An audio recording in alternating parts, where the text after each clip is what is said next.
नमस्कार, प्रणाम भैया सबके। और देखिए,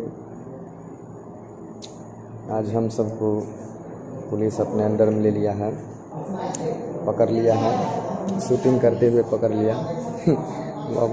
लॉकडाउन के पालन न करते तो अभी लॉकअप में है, छूट जाएंगे। और ऐसा कोई दिक्कत नहीं है, ऐसे वेरीफाई के लिए बुलाया गया है थाना, और बुलाकर नमस्कार, प्रणाम भैया सबके। और देखिए, आज हम सबको पुलिस अपने अंडर में ले लिया है, पकड़ लिया है, शूटिंग करते हुए पकड़ लिया। लॉकडाउन के पालन न करते तो अभी लॉकअप में है, छूट जाएंगे। और ऐसा कोई दिक्कत नहीं है, ऐसे वेरीफाई के लिए बुलाया गया है थाना, और बुलाकर